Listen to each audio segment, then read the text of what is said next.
et qui va introduire donc cette journée. Bonjour à tous et à toutes. Donc, je suis Danielle Obono, la coordinatrice des livrets thématiques. Je voudrais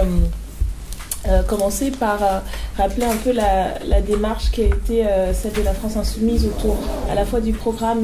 et des livrets, parce que je trouve qu'elle traduit une méthode et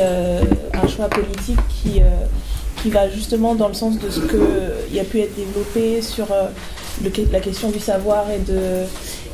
la recherche. Et puis les deux enjeux qui me semblent importants là dans les discussions et dans les prochaines semaines autour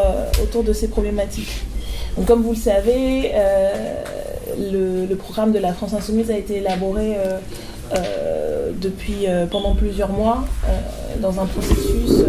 qui s'est voulu participatif autant que possible, avec certainement des limites, mais avec l'idée que sur la base de ce qui avait déjà été accumulé comme proposition lors de l'élaboration du programme L'Humain d'abord, et aussi surtout avec les apports de citoyens, de chercheurs et chercheuses, d'experts dans différents domaines. On souhaitait avoir un programme qui puisse être approprié par tout le monde, parce que déjà dès le départ il était élaboré aussi largement que possible. Et donc ça a été un vrai travail de mutualisation des contributions sur le site qui a donné lieu à l'avenir en commun, qui là aussi dès le départ s'est voulu comme un état des lieux, un moment, parce que il faut faire campagne avec un programme un peu arrêté entre guillemets qui puisse être diffusé largement, mais où le travail d'élaboration lui-même était dès le départ conçu comme évolutif, avec les livrets pour approfondir la démarche. Et donc ces livrets ont été mis en place progressivement et aussi conçus comme des cadres de travail de production pour la campagne, et aussi de mise en contact de différents réseaux pour pouvoir produire des articles, répondre aux sollicitations et continuer à travers d'autres formats comme celui qu'on est en train de mettre en place, des ateliers législatifs qui consistent à prendre une mesure clé sur des livrets, et puis avec l'aide de juristes, d'animateurs du livret, et puis de militants insoumis, voire de citoyens, d'élaborer ce qui pourrait être les prémices d'une loi qui serait portée par des députés de la France Insoumise. Donc le programme et la discussion sur le programme, pour nous, elle est en fait constante. Elle n'est ni arrêtée dans l'avenir en commun, ni même dans les livrets. Et dans l'idée, y compris de la révolution citoyenne, elle doit continuer après la campagne, par le fait que les insoumis et les citoyens s'approprient ces mesures-là,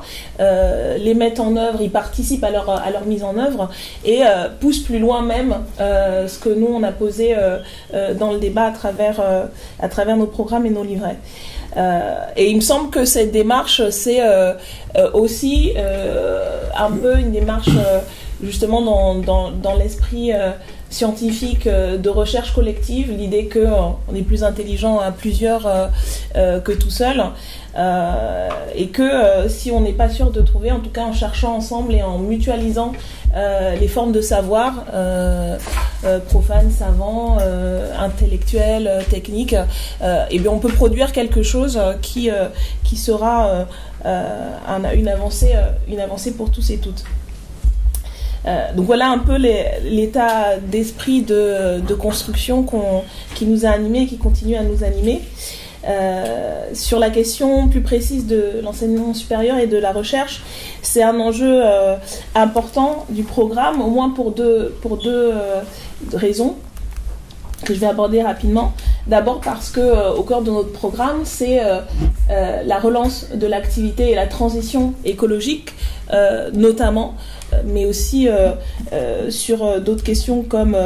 le numérique ou l'espace ou la mer. Enfin, ce sont des projets ambitieux qui vont nécessiter, à la fois en termes de formation, de recherche, de mise en œuvre, la mutualisation des savoirs, les coopérations accrues, des formations de haut niveau, et l'ambition que se donne notre programme de changer complètement le mode de production, d'échange de la société, de développer de nouveaux secteurs de connaissances, de techniques, etc.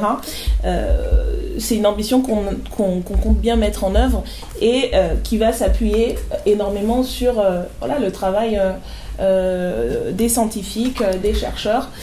des enseignants du supérieur. Et donc, ça repose en bonne partie sur les professionnels de votre secteur, sur les savoirs des uns et des autres. Donc, c'est un enjeu, on va dire, de spécialistes d'une part, et c'est aussi un enjeu de chercheurs citoyens et citoyennes, parce que notre ambition, c'est aussi de remettre la science et la connaissance et l'enseignement au cœur de la cité, parce qu'il y a aussi